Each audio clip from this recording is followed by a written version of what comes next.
Hi, I'm Freya Ridings, and these are my 5 essential tracks.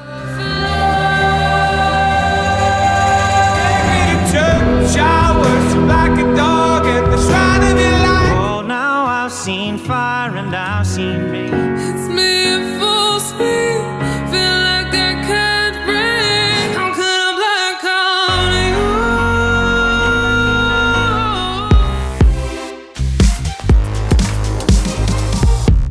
you? It was actually harder than I thought it was going to be, because I think it's like that question when someone asks you what's your favourite film or your favourite food, you're like, I love all the films and all the food.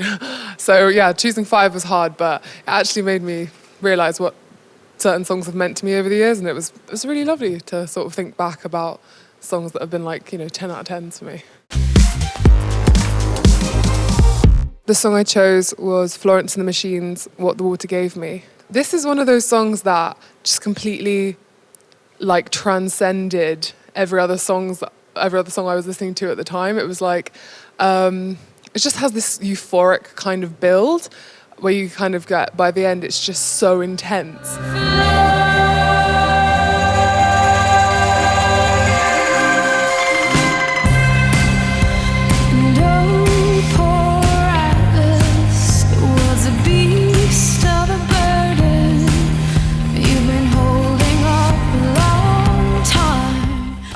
And I adore Florence and I adore her voice. So I think they're sort of, obviously Lungs was like an incredible album, but Ceremonials was like a sort of secret front runner for me. It was kind of like a dark horse. It just kind of came around. I was like, I love this album. But that's my favorite song on the album by far.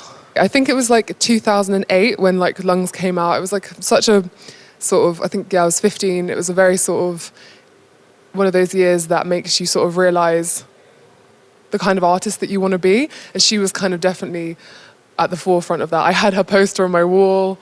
It was one of those funny things. But then sort of recently I was re-listening to everything, and that song was the one where I was like, oh my God, this is even more amazing than I thought. I was actually recording in a studio, and I was in the smaller room, and I didn't know, but she was in the bigger room.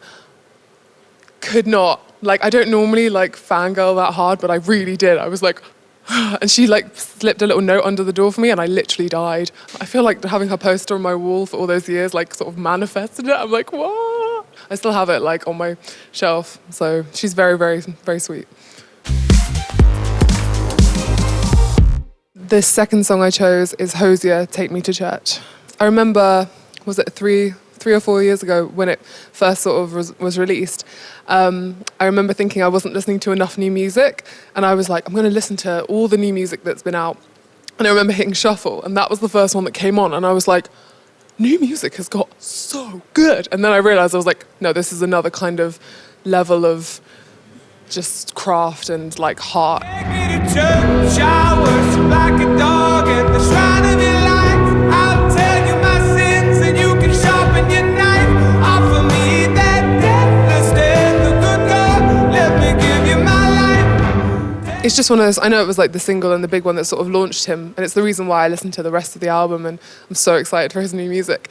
But that one still is like, whenever it comes on the radio, your ears just like prick up and you're like, yep, it's still fantastic. It just sort of timeless classic. And he just has so much soul, and it's just so raw and honest, and his lyrics were just like, just in another league to everything I was listening to, and I was like, painfully honest. I'm just like, oh my God. Those sort of lyric-driven storytelling artists are definitely like the ones I aspire to most.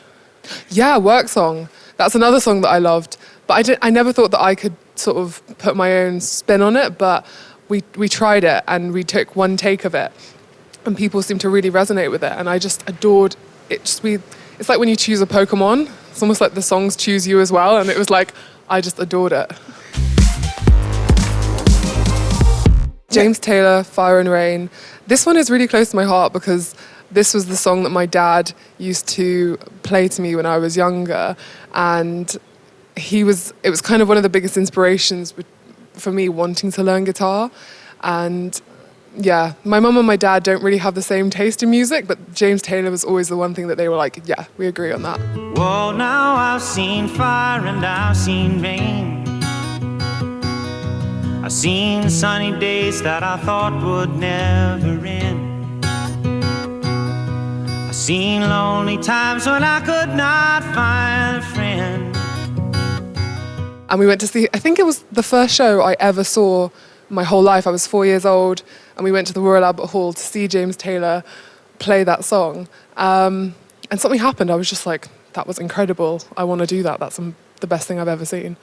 I never thought about it, but that was the first gig. I was 4, and we were like in a box to the side, and I remember just being like, I was too little to look over, but I was like, whoa.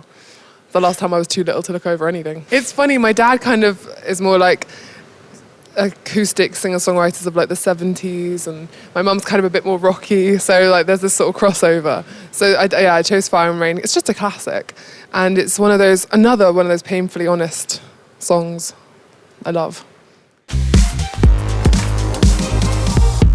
Yeah, I chose my song Lost Without You because it was, out of all of the songs that I've written, it was the one that was most closely based on personal experience. It's me at full speed, feel like I can't breathe, and nobody knows this pain inside me. My world is crumbling. And so I find it's that thing again where the more honest you are, even when it's kind of uncomfortable, and you think that people are going to be like, is actually people have like resonated with it more. And I love that. It's kind of like the more honest you are, the more authentic you are, people know. And that's why I chose it to be my last single. I think it's one of those things that you try to do, but sometimes your subconscious just sort of stores away little moments. And then sometimes you're just playing, and it basically just came out fully formed. And those seem to be the songs that people, feel the most to, because it's real. It's about that moment where you think that you're strong enough to deal with anything, and it doesn't matter, you could lose anyone, and you deal with it. But then you suddenly realize that you might not be as strong as you thought you were without someone. And yeah, knowing that you're not going to see someone for a long time and finding that really hard to kind of come to terms with. This was the first song that I ever released. It's kind of like the beginning of the journey, because it was the first song that got people to start to listen to my music. How could I black out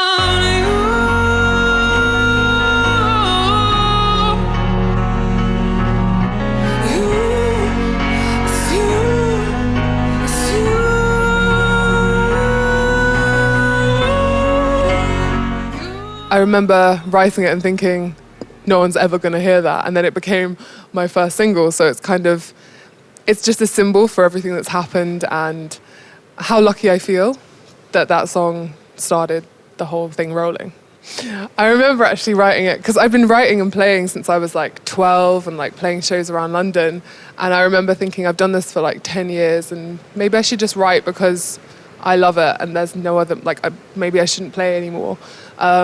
But that song sort of kick-started the whole thing again, and it reminded me why I loved doing this so much. And I was lucky enough that people wanted to release it and work with me on it, and it was a really special time. It's about, I think it's just one of those songs where it's like a cry in the dark for kind of someone that you totally adore, but you know that you're probably never going to get fully over them. It's like you're just going to have to learn to accept that it happened and you have to move forward. But that song was definitely a kind of healing process in terms of like actually getting over the person. Thank you so much for having me, 3FM. If you like this video, you can subscribe and see other videos like this. Thank you.